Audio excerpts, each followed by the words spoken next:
workforce that operates 24/7. It's huge. I mean, millions of people. Right. And the work it's physically exhausting, it's emotionally draining, and you basically need to be an expert in medicine, logistics, psychology. And let's not forget about the pay. Right. Yeah. The pay, zero. Mm-hmm. Actually, it's often negative when you factor in lost wages, out-of-pocket costs.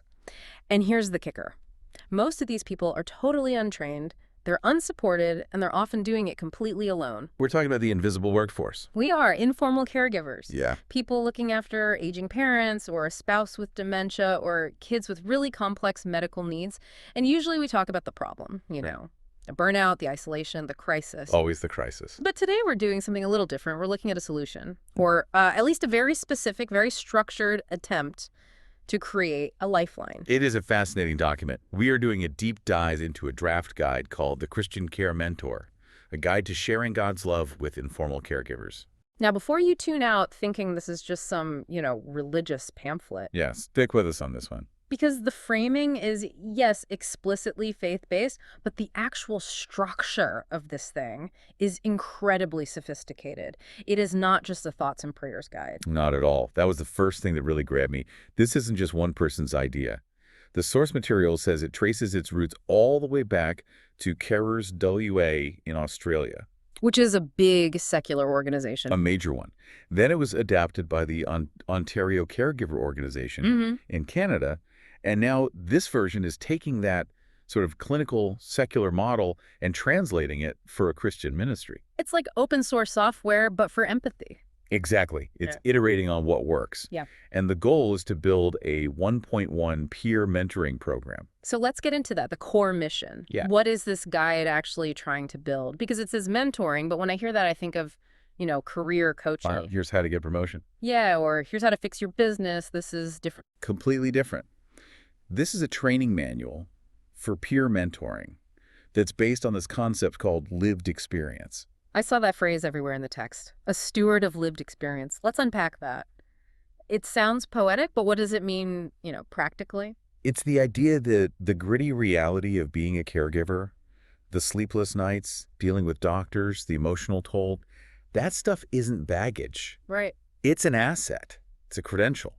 The guide is trying to take that raw, messy experience and turn it into a structured tool to help someone else who's going through it right now. Okay, but if I sign up for this, who am I? Am I a therapist? Am I a medical advocate? Because if I'm drowning, I might feel like I need a doctor, not just a buddy to chat with.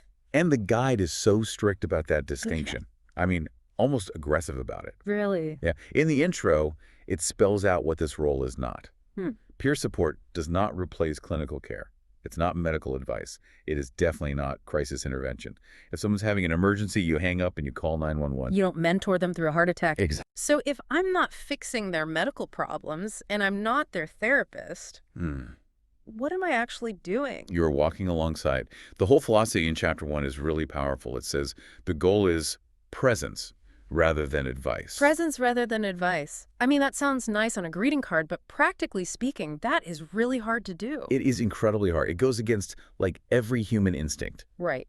If I see you struggling, my first instinct is to fix it, to be useful, to say, hey, have you tried this? Or you need to call this person, or why don't you just... Which is precisely why this training exists. Yeah. Because that fix-it reflex is often the opposite of what a caregiver actually needs. They have enough people giving them advice. There's plenty of people giving advice. Their brother-in-law, their neighbor. What they don't have is someone who just gets the emotional weight of it. So the mentor is there to validate the pain, not cure the situation. Precisely. The guide defines the care mentor as someone who has walked the path and now walks beside another. It frames it as a spiritual calling, being the hands and feet of Jesus, but practically, it's about emotional validation. It's about saying, I get it. I know how hard this is because I've been there. You're not crazy and you're not weak. Okay, so Chapter 2 lists the specific skills a mentor needs. It's got support, learn, share, inform, and then dream. Yeah. I want to stop on that one. Dream. It feels totally out of place, doesn't it? Completely. If I am changing diapers for my dad and I haven't slept in 3 days, I am not dreaming. I'm surviving. I'm just trying to make it to Tuesday. And that's exactly the point. The guide suggests that when you're in that survival trench, your whole world just shrinks. You stop being you, you just become the caregiver. Your identity gets erased. Totally consumed. The mentor's job is to just gently pry that window open a tiny crack, To remind them they still exist as a person. to remind them they have a future, even if it looks really different now.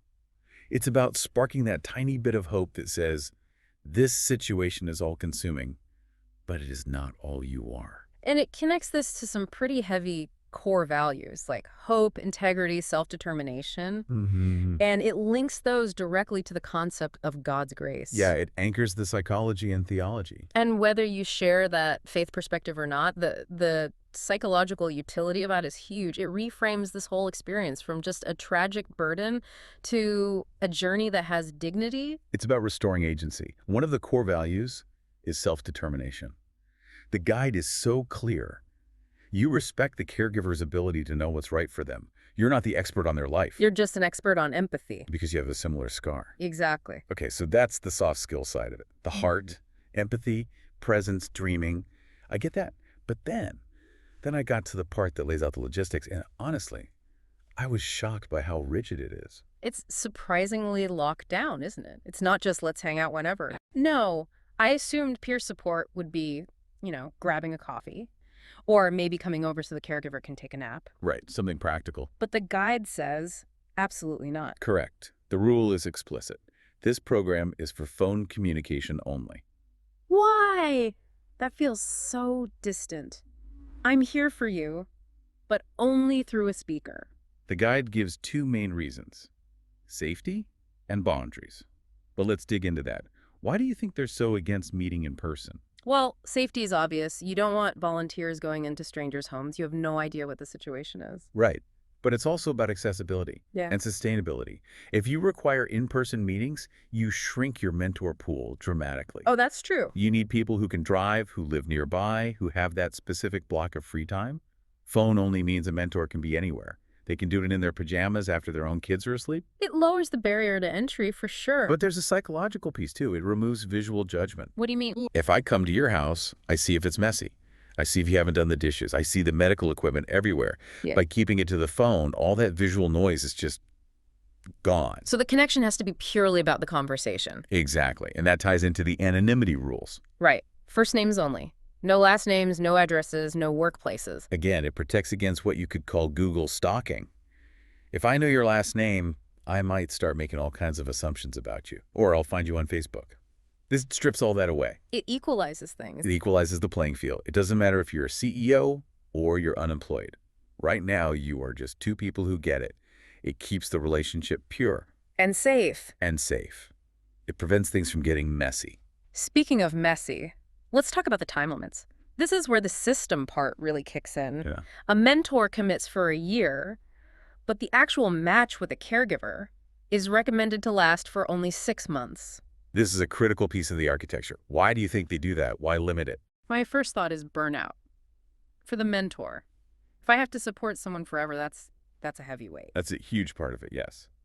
The guide says it prevents mentor burnout. But think about the caregiver. Why is it good for them to have an expiration date? I guess, so they don't get too dependent. Exactly. It prevents codependency. The guide wants to avoid the mentor becoming an indefinite emotional crutch. The whole goal is to walk with them for a season. Help them build their own toolkit? Right. Help them build resilience, and then gracefully let them walk on their own. It's like a scaffold. You put it up to build the building, but you don't leave it there forever. The building has to stand on its own. That's a perfect analogy. Yeah. And the guide is really clear that this is a professional volunteer role, not just a casual friendship. You have a program leader, you do interviews, reference checks. The liability agreement is serious. It has to be. You're dealing with very vulnerable people. And that brings us to the toolkit. Because if I'm on the phone with someone who is just sobbing, presence is great, but what do I actually do? I can't just breathe into the phone for an hour. Right. And this brings us to Chapter 3 on communication. It doubles down on active listening, but it gets really specific. It talks about thinking questions and reflective responses. Okay, those are technical terms. Let's make it real. Let's try it. I'll be the stressed caregiver. You be the mentor. Okay, go for it. All right, so I call you. I feel like I'm failing. Mom fell again yesterday, and I yelled at her because I was so scared, and now I I don't think I can do this anymore. Okay, now the bad mentor response, the one we all want to give, would be, oh, don't worry, you're doing great. Have you tried getting her some of those non-slip socks? Right, which immediately shuts me down and makes me feel stupid like I haven't already thought of socks. Exactly. You just tried to fix it. Now, a reflective response would sound more like this. It sounds like you're carrying a really heavy weight of guilt right now because you yelled and you're just feeling like your best isn't enough. Oof. Yeah, that hits different. You heard the emotion, not just the problem. I mirrored the feeling back to you. Then I'd follow up with a thinking question. So instead of telling you what to do, I might ask, when you feel that panic rising, what do you think is the biggest barrier to just taking a 5-minute break for yourself right now? And that forces me to think, well, the barrier is I don't trust my brother to watch her. Boom. Now we're getting somewhere real. We're not talking about socks anymore. We're talking about trust and family dynamics. Yeah. The guide calls this putting the ball back in the caregiver's court. It's so skillful. It's like simplified therapy techniques for peer support. It is. It's empowering the caregiver to be their own problem solver. Because you, the mentor, won't be there at 3 a.m. They need to trust their own judgment. That leads right into chapter 4 on caregiver well-being. And I like the framing here. It doesn't just say, go to a spa. Because caregivers hate that. It feels like one more thing on the to-do list. Oh, great. Now I have to schedule yoga between pharmacy runs. It just adds stress. Exactly. But this guide reframes self-care as faithful stewardship. That language is really specific, but the principle is universal. Stewardship implies your body and mind are resources that you're responsible for managing well. So if you run yourself into the ground, you're being a bad manager of the resource God gave you, Right. It argues that well-being isn't a luxury. It's a spiritual necessity. which is a heavy card to play, but a useful one, because caregivers are just drowning in guilt. They feel guilty if they sit down for 5 minutes. But if you tell them, God wants you to take care of this vessel so you can continue to serve, that might actually break through the guilt. It gives them permission. And it focuses on small practices of care. It's not about overhauling your life. It's about finding 5 minutes to breathe. Which connects to chapter 7 on goal setting. The guide talks about moving from survival mode to intentional, hope-filled living. It sounds like a tall order when you're in the thick of it, It does. which is why it emphasizes realistic, strengths-based goals. You're not setting a goal to cure mom's Alzheimer's. You're setting a goal to call a friend every Tuesday.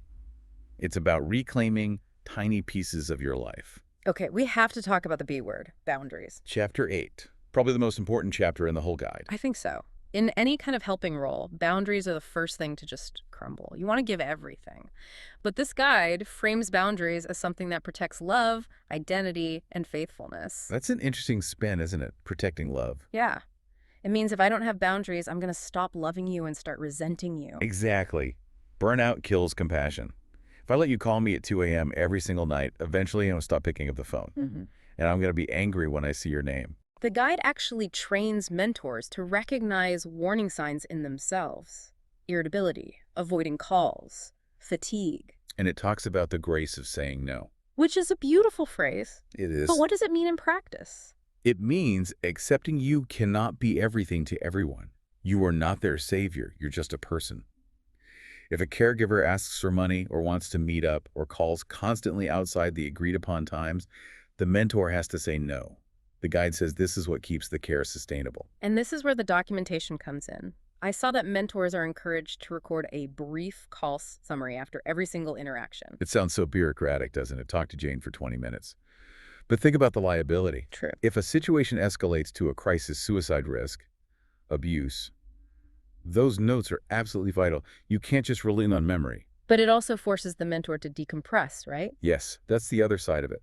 Writing the summary is a ritual. It's a way of closing the loop on that conversation, putting it down on paper, and then stepping back into your own life. You leave their problems on the page. So you don't carry them to the dinner table with your family. And then there's the end. The guide has a whole protocol for ending the match. It has to be done with grace, clarity, and prayer. The ending is treated as just as important as the beginning. There's a formal feedback survey. It acknowledges a match might end early, but it insists on clarity. No ghosting. That is so important. In the volunteer world, people just fade away when they get busy. Which is devastating for someone who already feels isolated. It just confirms their worst fear, that they're a burden. This guide says, no, you finish well. You honor the relationship. So when you look at the whole package, what's the big picture here? We have this document that's, yes, it's religious, it's niche, but it feels like it's tackling a universal problem. It's tackling the problem of suffering alone. What stands out to me is the balance. Usually you get one or the other. You get cold, clinical programs with tons of rules but no heart. Mm. Or you get well-meaning community efforts with a lot of heart but zero boundaries, and everyone burns out in 3 months. And this guide is trying to thread that needle. It's saying, yes, use your heart, use your faith, use your pain, your lived experience, but do it inside this safety container. Do it with a contract. Do it on the phone. Do it with a time limit. It's a blueprint for sustainable compassion. Sustainable compassion. That is the perfect way to put it. Because compassion without structure just consumes the giver. And structure without compassion just isolates the receiver. You have to have both. It comes back to that invisible workforce we started with, millions of people right now. Hmm. And this guide is basically saying the best person to help a caregiver isn't a PhD, it's another caregiver. Provided they have a map. Right, provided they have a map. There's this quote in the source. Learning to be a mentor is best done through personal experience. It suggests the real degree you need is the experience of having been through it. It turns trauma into a credential. That's a powerful idea, that the worst thing you ever went through is actually your qualification. It validates that what you went through wasn't just wasted pain. It can be used to light the path for somebody else. So here's where we leave you today. You might not be a Christian care mentor, you might not be a caregiver at all right now, but the core idea here is it's really provocative. This guide asserts that your deepest struggles, the things you felt most alone in, are actually resources. It raises the question, what lived experience are you sitting on right now? Exactly. What's the thing you survived that could be a lifeline for someone else, if there were just a system to connect you? Maybe it's not caregiving, maybe it's grief or addiction or a career failure. We usually hide those things. This suggests we should share them But safely. safely and with boundaries. That's the key. Thanks for diving in with us. It's been a pleasure. See you next time on The Deep Dive.